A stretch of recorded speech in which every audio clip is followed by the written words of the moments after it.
ప్రశాంతంగా నిద్రపోయేందుకు నీంద్ యాప్లోకి అడుగుపెట్టండి. ఈ క్షణమే నీంద్ యాప్ను డౌన్లోడ్ చేసుకోండి. ఒత్తిడిని తగ్గించి ప్రశాంతమైన నిద్రలోకి మిమ్మల్ని తీసుకెళ్లే చక్కని కథలు, ధ్యాన పద్ధతులు, ఆహ్లాదకర సంగీతాన్ని మీరు నీంద్ యాప్లో మాత్రమే వినండి. ఇవే కాకుండా పలు రకాల స్లీప్ ప్రోడక్ట్స్ అయిన sleep gummies, milk mix, sleep tea bags గురించిన సమాచారం తెలుసుకోవచ్చు. ఈ ప్రోడక్ట్స్కి మీరు బానిస అయ్యే అవకాశమే లేదు. వీటిని వాడడం వల్ల మీకు ఎటువంటి సైడ్ ఎఫెక్ట్స్ కూడా ఉండవు. సంపూర్ణంగా నిద్రపోయేందుకు ఇవి సహకరిస్తాయి. మీ నిద్రానుభవాన్ని మరింత మెరుగుపరుస్తాయి. నమస్తే, నా పేరు సుస్మిత. అంజలి వాజిగి రచించిన తోకచుక్క అనే కథను మీకు చదివి వినిపిస్తాను. ప్రతి వ్యక్తి కలలు కంటాడు, వాటిని నిజం చేసుకునేందుకు ప్రయత్నిస్తాడు. కొన్నిసార్లు ప్రయత్నలోపంతో దాన్ని చేరుకోలేకపోవచ్చు. కానీ కొంతమంది ఏమీ ఆశించకుండా నిజాయితీగా ప్రయత్నిస్తారు. అలాంటి వారిని స్వయంగా కలే వచ్చి కలుసుకుంటుంది. దీన్ని మీరు నమ్మలేకపోతున్నారా? అయితే ఈ కథ విని తెలుసుకోండి. కథలోకి వెళ్లే ముందు సౌకర్యవంతమైన స్థితిలోకి వెళ్దాం. మీకిష్టమైన రీతిలో పడుకొని అన్ని లైట్లను ఆఫ్ చేసి మీ కళ్ళు మూసుకోండి. నెమ్మదిగా గాలి పీలుస్తూ పూర్తిగా లోతైన శ్వాస తీసుకొని వదలండి. ఈ ప్రపంచాన్ని, ఇవాల్టి జ్ఞాపకాలను మెల్లగా పక్కకు నెట్టి నిద్రలోకి క్రమంగా జారుకునే సమయం ఇది. మరోసారి నెమ్మదిగా గాలి పీలుస్తూ లోతైన శ్వాస తీసుకొని మీ శరీరంలోని ఒత్తిడిని బయటకు వదిలివేయండి. ఇప్పుడు చేయాల్సిందల్లా విశ్రాంతి తీసుకోవడం, సేద తీరడం, మునుపటి స్థితికి రావడం. మీరిప్పుడు మంచం మీదున్నారు. రోజువారీ అలసట నుంచి మీ శరీరం విశ్రాంతి తీసుకున్నట్లుగా మీకనిపిస్తుంది. కాళ్ల నుంచి మొదలుపెట్టి మీ అవయవాల్లోని ఒత్తిడిని ఒక్కొక్కటిగా బయటకు పంపించేయండి. మీకోసం అవన్నీ రోజంతా చాలా కష్టపడ్డాయి, కాబట్టి వాటికి విశ్రాంతి తీసుకునే అర్హత ఉంది. ముందుగా మీ పాదాల్లో మొదలైన విశ్రాంత అనుభూతి క్రమంగా మీ మోకాలి క్రింది భాగానికి చేరుతుంది. అక్కడి నుంచి మోకాళ్లలోకి ప్రవేశిస్తుంది. ఇప్పుడు మీ కాలి ఎగువ భాగాన్ని విశ్రాంతి తీసుకోనివ్వండి.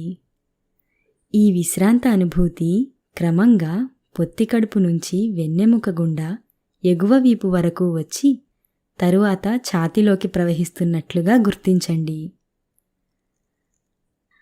అక్కడి నుంచి మీ భుజాల్లోకి, తరువాత చేతుల్లోకి, చివరిగా వేలికొనల వరకు వెళ్తున్నట్లుగా అనుభూతి చెందండి. ఆపై మీ మెడ, తల, ముఖం వరకు ఆ అనుభూతి ప్రవహిస్తుంది. ఇప్పుడు మీ శరీరం మొత్తం ప్రశాంతంగా, రిలాక్స్డ్గా, నిద్రకు సిద్ధంగా ఉంది. త్వరలో మీరు చక్కని నిద్రలోకి జారుకుంటారు. డ్రీమ్ ల్యాండ్లో ప్రశాంతంగా ప్రయాణిస్తారు. ఈ ప్రయాణం ఉదయం వరకు కొనసాగుతూ ఉంటుంది. కాబట్టి మీరు కథను వింటున్నప్పుడు మీ శ్వాసను కూడా అనుసరించండి. అద్భుతమైన నిద్రానుభవం కోసం మీ శరీరం మొత్తానికి విశ్రాంతినిస్తూ స్థిరంగా ఉండండి. 12 సంవత్సరాల రాము సూర్యాపురం అనే చిన్న గ్రామంలో వాళ్ల తాతగారితో నివసిస్తాడు. రాము చిన్నతనంలోనే తల్లిదండ్రులను కోల్పోయాడు. అతని ఆలనాపాలనా అన్నీ వాళ్ల తాత, నాన్నమ్మే చూసుకునేవారు. తల్లిదండ్రులు లేని లోటు తెలియకుండా ఎంతో ఆప్యాయంగా రాముని చూసుకునేవారు. రాము సమీపంలో ఉన్న బడిలోనే 6వ తరగతి చదువుతున్నాడు. బడికి వెళ్లడం, ఇంట్లో నాన్నమ్మతో కబుర్లు చెప్పడం, సాయంత్రం తన స్నేహితులతో కలిసి హోంవర్క్ చేసి కాసేపు ఆడుకోవడం, రాత్రి తాతా నాన్నమ్మలతో కలిసి భోజనం చేశాక తాతయ్య చెప్పే కథ వింటూ పడుకోవడం రాముకి అలవాటు. చిన్న చిన్న ఆర్థిక కష్టాలు ఉన్నప్పటికీ జీవితం సాఫీగా, సంతోషంగా సాగిపోతోంది. పరీక్షలైపోయాయి. ప్రతి విద్యార్థి ఎప్పుడెప్పుడా అని ఎదురుచూసే వేసవికాలం రానే వచ్చింది. వేసవికాలం అంటే రాముకి చాలా ఇష్టం. తాతయ్యతో కలిసి మామిడికాయలు అమ్మడానికి పట్నం వెళ్లే అవకాశం వేసవిలోనే వస్తుంది. ఇవే కాకుండా స్నేహితులతో ఆడుకోవడం, వాళ్ళ మాస్టర్ ఇచ్చిన కలర్ బాక్స్తో బొమ్మలు గీయడం, వీటన్నిటికీ మించి రాత్రి తాతతో కలిసి నక్షత్రాలు లెక్క పెట్టడం వంటివి చాలా సంతోషాన్ని పంచే అనుభూతులున్నాయి. రాత్రులు మేడ మీదనే పడుకునే అవకాశం ఉండేది. తాతయ్య కథ చెబుతూ అలసిపోయి నిద్రలోకి జారిపోతే మిణుగురు పురుగులకు హాయి చెబుతూ చెట్ల మీద శబ్దాలు చేసే పక్షులను పలకరిస్తూ రాము పడుకునిపోయేవాడు. ఇలా ఉండగా ఒక వేసవి రాత్రి నక్షత్రాలు లెక్కబెడుతుండగా ఓ నక్షత్రం కిందికి రాలిపోవడం చూశాడు. నక్షత్రం కిందికి రాలిపోవడం ఏంటి? పడితే అది ఎక్కడ పడుతుంది అని కంగారు పడుతుండగానే అది మాయమైపోయింది.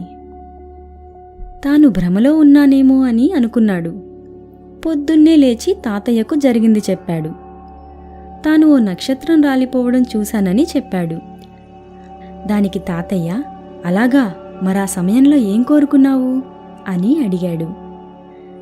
దాన్ని పట్టుకోవాలని కోరుకున్నాను అని చెప్పాడు. దానికి తాతయ్య గట్టిగా నవ్వాడు. మంచి కోరికే, భయపడకు. ఏదో సమయంలో దాన్ని నువ్వు అందుకుంటావులే అని చెప్పాడు. అప్పటి నుంచి తోకచుక్కని పట్టుకోవడమే రాము జీవితంలో ఓ లక్ష్యమైపోయింది. వెన్నెల వెలుగును అందరూ ఇష్టపడ్డం చూసి సూర్యుడికి అసూయ కలిగింది. అందుకే తన గొప్పతనం కూడా వీళ్ళకి తెలియజేయాలని సూర్యుడు మరింత ప్రకాశవంతంగా వెలుగుతున్నాడు. దీంతో ఎండలు మండిపోతున్నాయి. తన కోపమే తన శత్రువు అన్నట్టు పాపం సూర్యుడి ప్రతాపం ప్రజలు అతన్ని ఇంకా ద్వేషించేలా చేసింది. అందరికీ వేసవి ఒక వ్యధ అయితే రాముకి మాత్రం వేసవికాలం ఓ వాంఛ. సంవత్సరం అంతా వేసవికాలం ఎప్పుడొస్తుందా, ఎప్పుడు వేసవి సెలవులు వస్తాయా అని ఎదురుచూస్తూ ఉంటాడు. మరోసారి మళ్లీ వేసవికాలం వచ్చింది. ఆ రోజు పాఠశాలకు చివరి రోజు. పరీక్షలైపోయాయి. పిల్లలందరూ ఎంతో సంతోషంగా ఉన్నారు.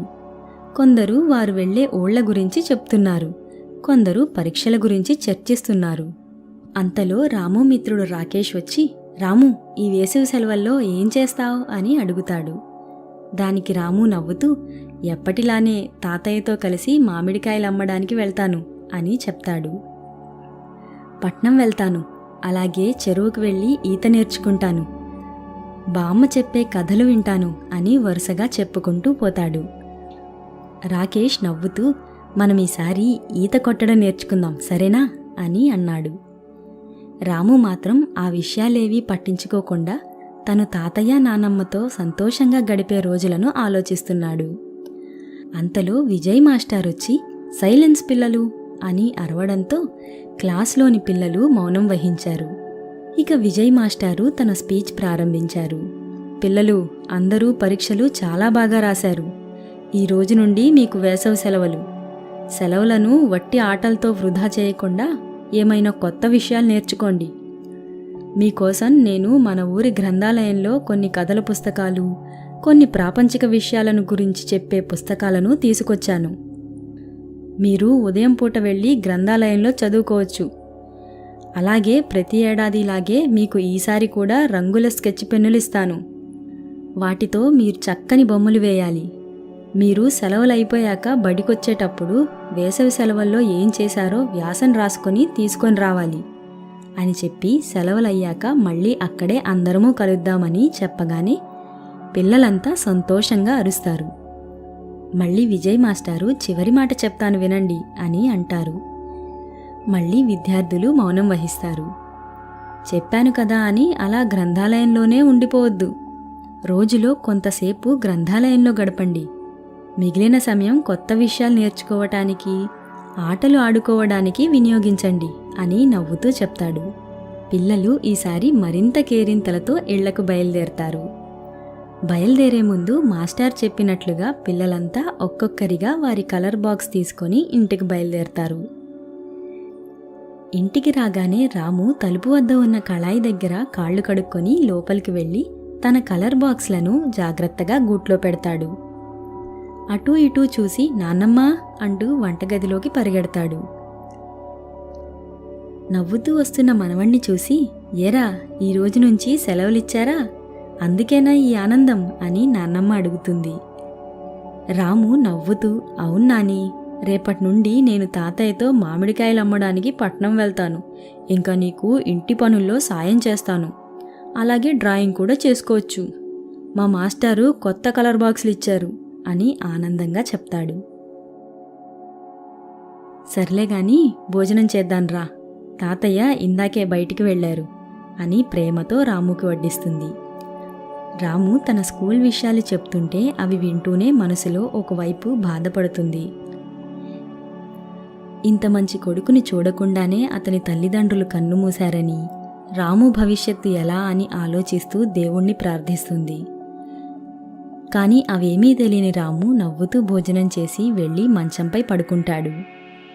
ఎప్పటిలానే సాయంత్రం తన మిత్రులతో ఆడుకొని వచ్చి స్నానం చేస్తాడు. ఆ తరువాత ఆ ఇంట్లో ఉన్న ముగ్గురూ కలిసి భోజనం చేస్తారు. తాతయ్య, మనం మేడ మీద పడుకుందాం అని రాము అడగడంతో వాళ్ళ తాతగారు మేడ మీద పడుకునే ఏర్పాట్లు చేస్తారు. బహుశా నక్షత్రాల కోసమే దేవుడు చీకటిని సృష్టించాడేమో అని తాత పక్కనే పడుకున్న రాము తన మనసులో అనుకున్నాడు. ఎప్పటిలానే నక్షత్రాల వైపు చూస్తూ వాటిని లెక్క పెడుతున్నాడు. తాతయ్య, నక్షత్రాలన్నీ ఎక్కడి నుంచి వచ్చాయంటావు అని అడుగుతాడు. ఏమో రాము, నేను నీలానే చిన్నప్పుడు మా నాన్నగారిని అడిగాను. మనలో మంచివాళ్లు చనిపోయాక దేవుడు వారిని నక్షత్రాలుగా మారుస్తాడట. వారు ఆకాశం నుండి వారికి నచ్చిన వారిని గమనిస్తూ ఉంటారట అని వివరిస్తుండగా ఇంతలో నాన్నమ్మ పైకొస్తుంది. ఏం ముచ్చట పెడుతున్నారేంటి అంటూ ఆయాసపడుతూ మేడపైకి ఎక్కుతుంది. నాన్నమ్మని చూసిన రాము, తాతయ్య లేచి ఆమె దగ్గరకు వెళ్తారు. లక్ష్మి, అవసరమా? నీకున్న మోకాళ్ల నొప్పితో పైకెక్కడం అవసరమా అని తాతయ్య రాము చెయ్యందిస్తారు.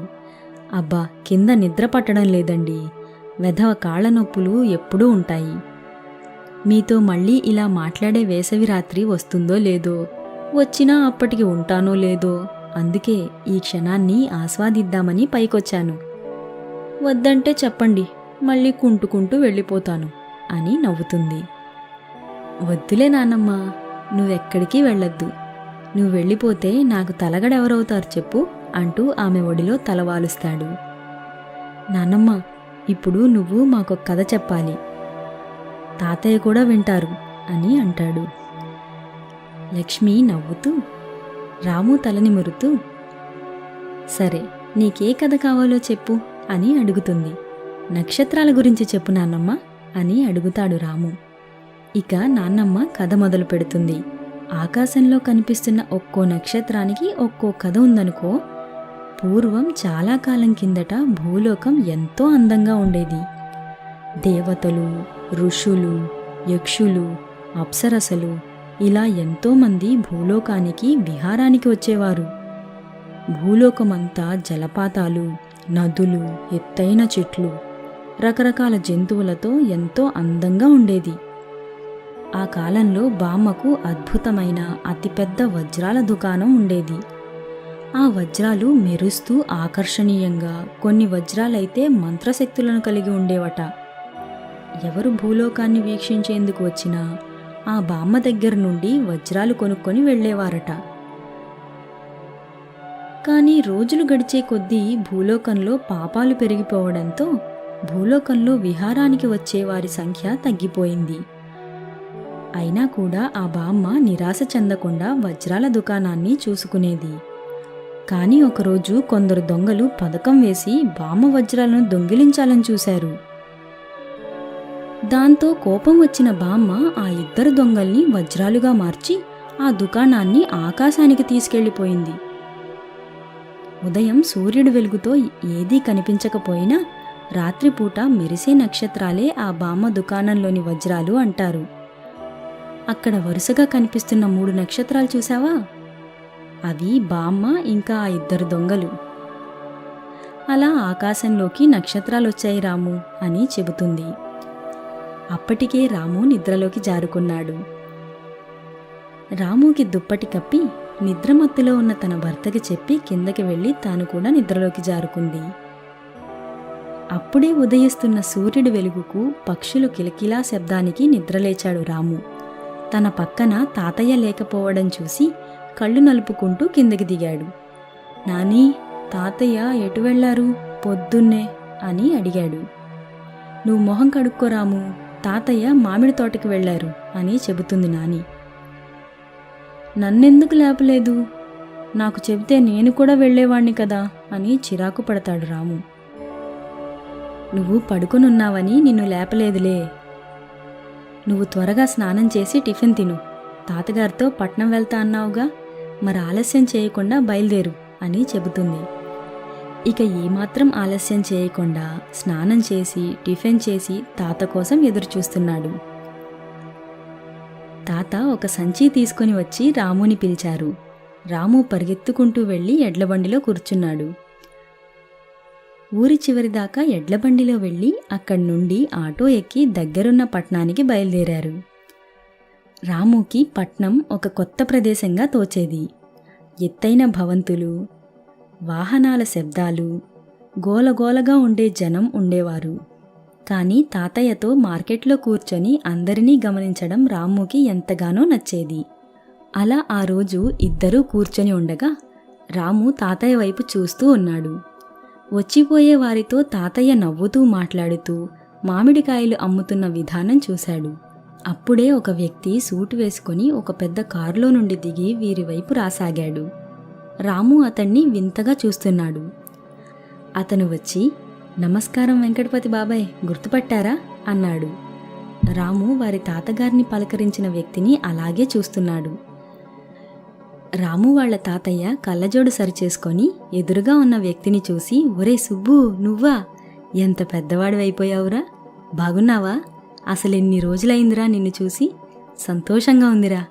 అవును బాబాయ్, పనిలో కాస్త బిజీ అయిపోయాను, ఇన్నాళ్ళు అమెరికాలోనే ఉన్నాను, వారం క్రితమే ఇక్కడికి పని మీద వచ్చాను. మీరు బాగున్నారా అని సుబ్బు పలకరించాడు. ఈ బాబు ఎవరు అని అడిగాడు. వీడు మన ప్రవీణ్ కొడుకురా అని సమాధానమిచ్చాడు తాతయ్య. ఆ మాటకి ఆ వ్యక్తి రాముని ఆప్యాయంగా చూస్తూ, హలో, నేను మీ నాన్నగారు చిన్నప్పటి మిత్రులం అన్నాడు. రాము నవ్వి, హలో అంకుల్ అన్నాడు. ఎంత పెద్దవాడైపోయాడు అని అంటూ తన ప్రాణ స్నేహితుణ్ణి గుర్తు చేసుకుంటాడు. బాబాయ్ పదండి మా ఇంటికి వెళ్దాం అంటూ రాముని తాతయ్యని బలవంతంగా ఇంటికి తీసుకుని వెళ్తాడు. వాళ్ళిల్లు 5వ అంతస్తులో ఉంటుంది. డాక్టర్ సుబ్రహ్మణ్యం అని నేమ్ ప్లేట్ ఉన్న తలుపుని తీశాడు సుబ్బు.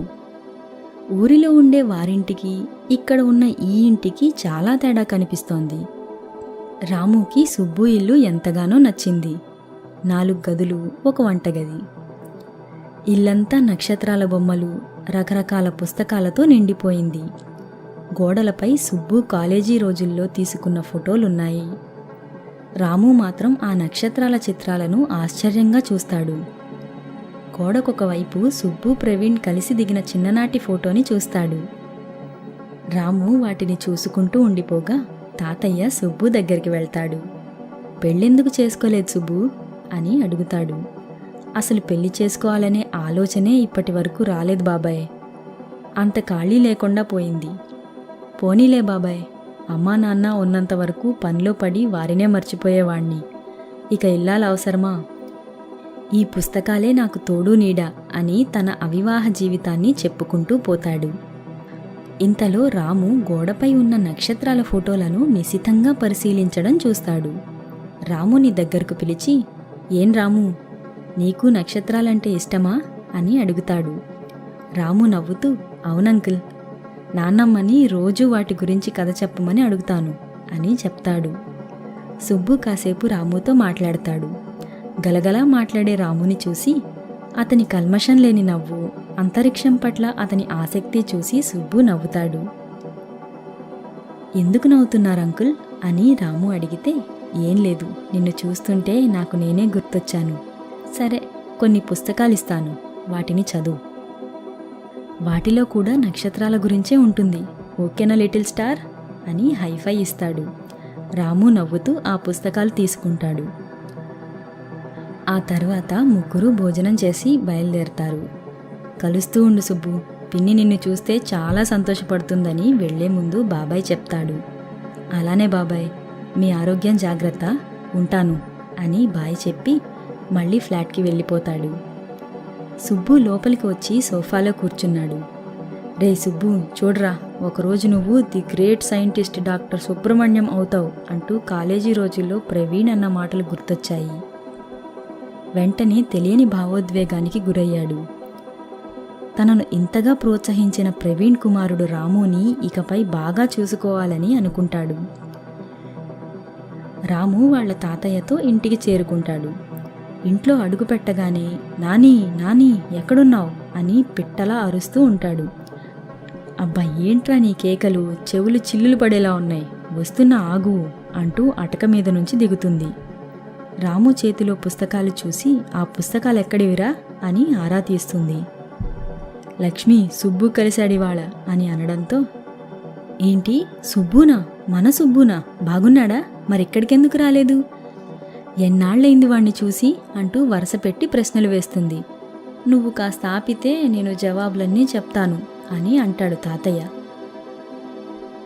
వీళ్ల సంభాషణను రాము చాలా ఆసక్తిగా వింటూ వాళ్ళ తాతయ్య నానమ్మను చూశాడు. లక్ష్మి సుబ్బు చాలా ఎదిగిపోయాడే, కానీ ఇంకా పెళ్లి చేసుకోలేదు. వేరే దేశంలో ఉన్నట్ట ఏదో పని మీద వచ్చాడు. వీలు చూసుకొని నిన్ను కలవడానికి వస్తానని అన్నాడు అని చెప్తాడు. ఆ మాటలు విని లక్ష్మి కాస్తంత నిరాశ చెందింది. మన కళ్ళ ముందే అల్లరి చేస్తూ పెరిగాడు, ఎంత ఎదిగిపోయాడు కదండి అని అంటుంది. రాము ఆ మాటలు విని, ఎవరు తాతయ్య అసలు ఆ అంకుల్, మనకు బాగా తెలిసిన వాళ్ళా అని అడుగుతాడు. తాతయ్య కాసేపు మౌనంగా ఉండి, అవును రాము, మీ నాన్న సుబ్బు చిన్నప్పటి నుండి ప్రాణ స్నేహితులు. నువ్వు రాకేష్ ఎలానో వీళ్ళు కూడా చిన్నప్పటి నుండి అలాగే కలిసి పెరిగారు. సుబ్బుకి నక్షత్రాలు, ఆకాశం వీటన్నిటి గురించి చిన్నప్పటి నుండి చాలా ఆసక్తి. వాటికి సంబంధించింది ఏదో చదివాడు అని చెప్పగానే, ఓకే తాతయ్య, నేను కూడా సైంటిస్ట్ అవుతా అంటూ పుస్తకాలు పట్టుకొని లోపలికి పరిగెత్తాడు. ఆ మాటలు విని లక్ష్మి, ఏమండి, రాము భవిష్యత్తు తలుచుకుంటే భయంగా ఉంది, మనం అతని కోరికలన్నీ తీర్చగలమా అని అడుగుతుంది. నువ్వు చింతించకు లక్ష్మి, ఆ భగవంతుడే మనకు సహాయం చేస్తాడు అని లోపలికి వెళ్తాడు. ఆ తరువాతి రోజు తాతయ్యకు పట్నం రానని చెప్పి సుబ్బు ఇచ్చిన పుస్తకం తీసుకొని రాకేష్, రాము ఇద్దరూ గ్రంథాలయానికి వెళ్తారు. రాకేష్ కథల పుస్తకం చదువుకుంటుంటే రాము ఆ పుస్తకం చదువుతాడు. ఆ పుస్తకంలో నక్షత్రాలు, అగ్నిగోళాలు వంటి విషయాలుంటాయి. ఏదో కొత్త లోకంలోకి వెళ్తున్నాననే భావన కలుగుతుంది.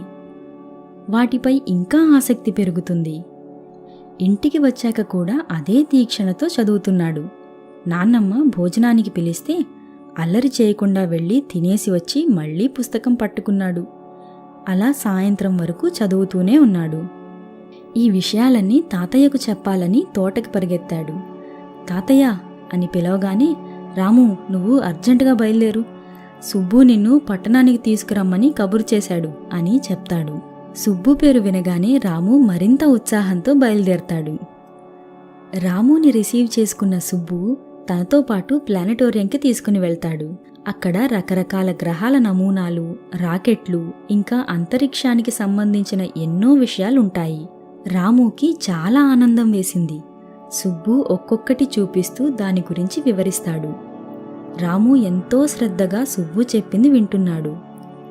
అలా చూపిస్తూ టెలిస్కోప్ని పరిచయం చేస్తాడు. రాము, దీంతో నక్షత్రాలు చూడొచ్చు తెలుసా అనగానే, అవునా, నిజమా అని ఆశ్చర్యపోతాడు రాము. ఇంటికి వెళ్ళి తాతయ్య నాన్నమ్మకి ఇవన్నీ చెప్తాడు. రాకేష్కి కూడా టెలిస్కోప్ గురించి చెప్తాడు. దానికి రాకేష్ నవ్వుతూ, మన ఊరి చివర్లో ఉన్న కొండ దగ్గరికి వెళ్తే చాలు నక్షత్రాలు కనిపిస్తాయి, దానికెందుకురా టెలిస్కోప్ అని అంటాడు. నిజమా అని అడుగుతాడు రాము. నిజంరా, ఆ కొండ చాలా ఎత్తుగా ఉంటుంది, అక్కడి నుండి చూస్తే నక్షత్రాలు బాగా కనిపిస్తాయి అని చెప్తాడు. తరువాతి రోజు సుబ్బు వాళ్ళింటికి వస్తాడు. సుబ్బు చుట్టూనే తిరిగిన రాము భోజనం సమయంలో మాత్రం నానమ్మ దగ్గరే కూర్చున్నాడు. రాత్రి భోజనాలైపోయాక పడుకునే సమయంలో, అంకుల్ ఆ కొండ మీదకు వెళ్దాం పదండి, అక్కడ్నుంచి నక్షత్రాలు కనిపిస్తాయట అని అంటాడు. వెంటనే తాతయ్య, రాత్రిపూట ఎక్కడికిరా, పడుకో అని కసురుతాడు. ఇంత రాత్రిపూట వెళ్లాల్సిన అవసరం లేదు, పట్టణంలో అనుకో కాంతి కాలుష్యం ఉంటుంది, ఎక్కువగా నక్షత్రాలు చూడలేం, ఇక్కడ ఆ సమస్య లేదు. పల్లెటూర్లలో బాగానే చూడొచ్చు అని చెప్తాడు. ఇక్కడ్నుంచి చూసేందుకే నీకోసం టెలిస్కోప్ తీసుకొచ్చా అని చేతిలో దాన్ని పెడతాడు. రాము టెలిస్కోప్ నుండి నక్షత్రాలను చూసి చాలా ఆశ్చర్యపోతాడు. సుబ్బు అతనికి గ్రహాలని కూడా చూపించాడు. రాముకి ఎంతో ఆనందం వేసింది. అలా చూస్తూ చూస్తూ నిద్రలోకి జారుకున్నారు. అర్ధరాత్రి అందరూ పడుకున్నాక రాకేష్ వచ్చి రాముని లేపాడు. ఎరా, కొండ మీదకు వెళ్దాం, వస్తావా అని అడిగాడు. రాముకి భయంగానే ఉంది, కానీ నక్షత్రాలపై ఆసక్తితో బయలుదేరారు. చేతిలో టెలిస్కోప్ కూడా పెట్టుకున్నాడు రాము. గుట్టలు దాటుకుంటూ వెళ్ళి అతి కష్టం మీద కొండెక్కారు. పైకి వెళ్ళి చూసి రాము నిజంగానే ఆశ్చర్యపోయాడు. నిజంగానే ఆ కొండ మీద నుండి ఎన్నో నక్షత్రాలు కనిపిస్తున్నాయి. కాలుష్యం లేకపోవడంతో చాలా స్పష్టంగా నక్షత్రాలు, గ్రహాలు టెలిస్కోప్తో కనిపిస్తున్నాయి. అలా నక్షత్రాలు చూస్తూ చూస్తూ మరో దిశలో టెలిస్కోప్ తిప్పాడు. రాము ఆశ్చర్యపోయాడు. అదే తోకచుక్క టెలిస్కోప్తో చూస్తే కనిపిస్తోంది. రాకేష్ కూడా అది చూసి ఆశ్చర్యపోయాడు. ఇదే విషయం సుబ్బుకి చెప్పి కొండ దగ్గరకు తీసుకొచ్చారు. కానీ అప్పుడు ఆ తోకచుక్క కనిపించలేదు. దీంతో రాము నిరాశ చెందాడు. సర్లే, బాధపడకు, రేపొద్దాం అని అంటాడు. మరుసటి రోజు కూడా వెళ్తారు. అక్కడ తోకచుక్క కనిపించదు. దాదాపు 2 గంటల సేపు తర్వాత తోకచుక్క కనిపించింది. అది నీలిరంగులో ఉంది. దాదాపు 15 నిమిషాలుంది. ఇప్పుడు ఆశ్చర్యపోవడం సుబ్బు వంతైంది. రాముని గట్టిగా కౌగిలించుకొని, నువ్వెంత పెద్ద సాయం చేశావో తెలీదు రాము, థ్యాంక్స్ అలాట్ అని చెబుతాడు.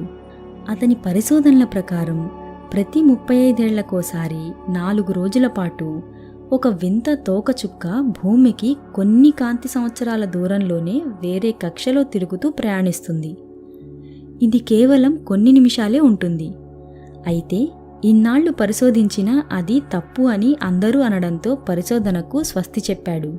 ప్రొఫెసర్ ఉద్యోగంలోకి చేరాడు. మళ్ళీ ఇన్నాళ్లకు తన థియరీని నిరూపించే అవకాశం దొరికింది. సుబ్బు తన టీంకి ఫోన్ చేశాడు. కొన్ని పరికరాలతో ఆ గమనాన్ని రికార్డ్ చేశారు. దాన్ని లైవ్లో పెట్టారు. ఆ వార్త ప్రపంచమంతా వ్యాపించింది. వార్తాపత్రికలన్నీ పరిశోధనల గురించే అడుగుతున్నాయి. ప్రతి ఇంటర్వ్యూలోనూ సుబ్బు 3 పేర్లు చెబుతున్నాడు. తనకు ఆ తోకచుక్క గురించి చెప్పిన ప్రొఫెసర్ పేరు, తనను సైంటిస్ట్ అవుతావని ప్రోత్సహించిన ప్రవీణ్ పేరు, 35 ఏళ్ల తర్వాత ఆ తోకచుక్కను తన కంటపడేలా చేసిన రాము పేరు చెబుతున్నాడు. ఎందుకంటే వీళ్ల 3 ఈ ప్రపంచంలో సుబ్బుని నమ్మారు. చివరికి తోకచుక్కల మీద విపరీతమైన ఆసక్తి ఉన్న రాము సుబ్బుకి ఆ తోకచుక్కని పరిచయం చేశాడు. ఈ సక్సెస్ వాళ్ళిద్దరికీ నిద్రపట్టనివ్వలేదు. కానీ ఇవేవీ పట్టని తాతయ్య, నాన్నమ్మ బ్రహ్మాండంగా నిద్రపోతున్నారు. మీరు కూడా ప్రశాంతంగా నిద్రలోకి జారుకోండి.